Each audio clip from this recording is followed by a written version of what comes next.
Don't buy Yieldmax. Seriously, if you have unrealistic expectations of what this instrument can do, it's going to hurt you. Let's talk about it.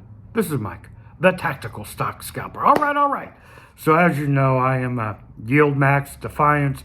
I am just a fan of most dividend investing stocks. But it fits a specific need in my particular plan.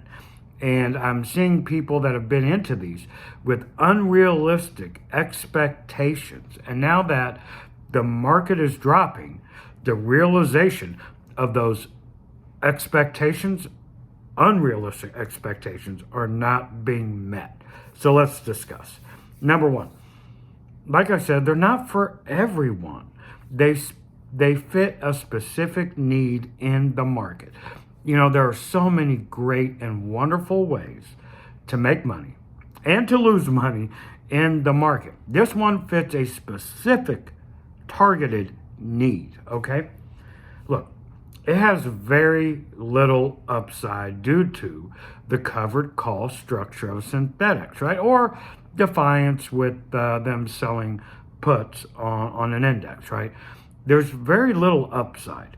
Now, you will capture all of the downside. So when you hear that, you're like, yeah, whatever. Don't whatever, right? You have to realize the potential problem with it if you don't understand the expectation with this instrument. Okay. Some will catch share price appreciation.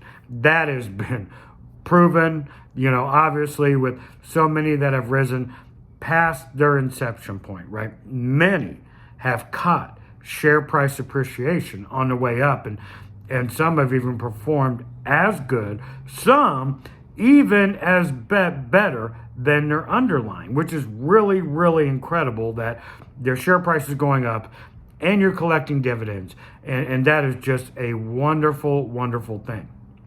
But that is not the expectation. You can't go into buying these funds expecting that to happen.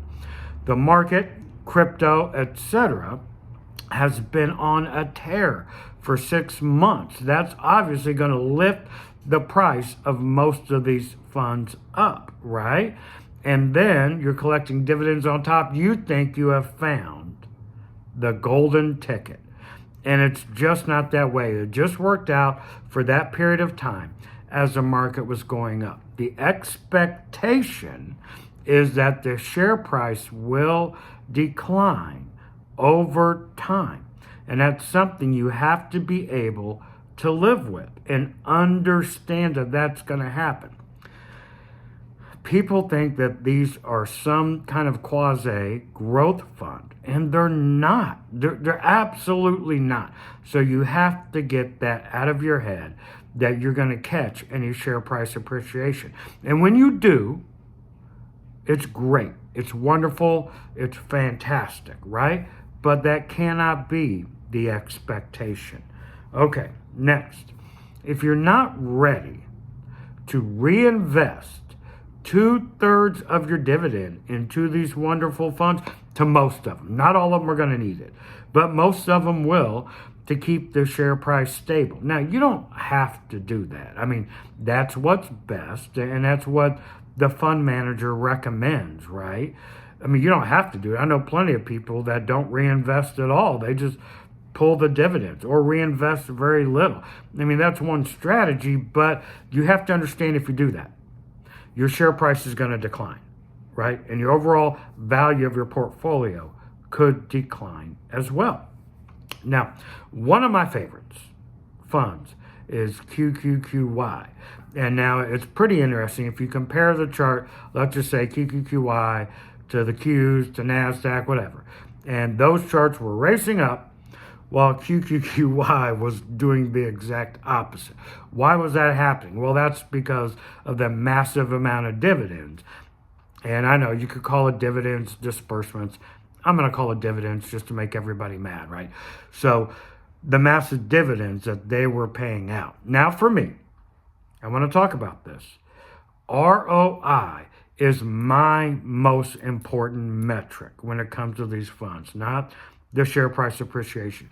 I want to get these things paid off as soon as possible, right? So after that point, all the money I'm getting, I just got to pay taxes on and a 0.1% fee back into the fund. Other than that, the market can have it. It could do whatever it wants. I don't care. The dividends coming in are just basically free money. And boy, that's going to burn some people's ears. But it is. So my ROI on QQQI is over 60% paid off. To me, that's phenomenal.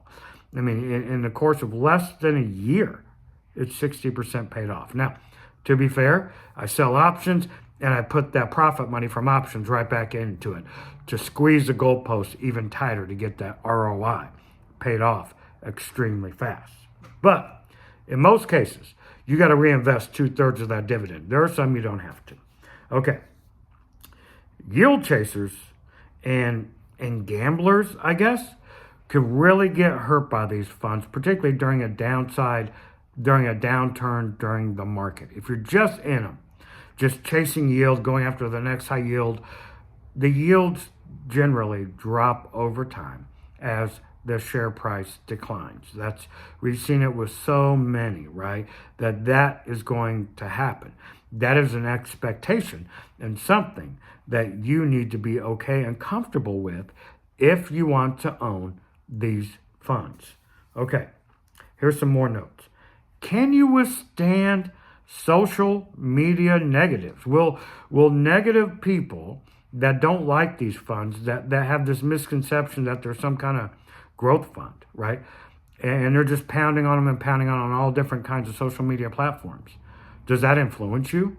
If that kind of negative and misunderstanding of how these funds are designed, if that influences you and outside influences influence you, then these funds are not for you, because that kind of talk will get into your head and you'll be like, oh my gosh, why did I over allocate? Why did I buy? Yada, yada, yada. And you'll allow people that aren't privy to your personal financial plan to ruin it for you. So you have to be able to withstand all the crap that comes with owning these type of funds from social media sources. Now, stick to your plan. If you are a believer, and I should say believer because people hate that. If you have conviction in these funds, right, then stick to your plan. You did your due diligence. You understand the risks. You understand the benefits of owning these funds. Stick to your plan. That's all you have to do. If you stick to your plan, they'll be great. They've been fantastic for me, and I just love them so much because they've been great for me. My portfolio doesn't lie. Okay, next. You do have to be flexible with these funds that I found to get the most success out of them. When they go up, which they will, of course, they don't go up because they're not a growth fund. They're capped with the covered call. But if you're able to DCA appropriately, buy at levels on a chart, don't over allocate, right? And be intelligent and manage your buying process. When they go up, you'll have some share price appreciation, plus all the dividends you've received, and you can sell them for a massive profit. I've done it many, many, many times over. These funds are very flexible if you use them in that manner. And I think that's probably one of the better ways to utilize these funds for me and my plan, is to use them for the flexibility that they can offer you in your account. Number 10, you have to be able to manage these funds. If you just set it on drip, right? Like if this was a Home Depot or Costco or whatever, Walmart, Coca-Cola, if you just set these on drip and you're not able, I don't think anyway, to reach the maximum potential of these funds. Now, for me, I don't set any of them on drip.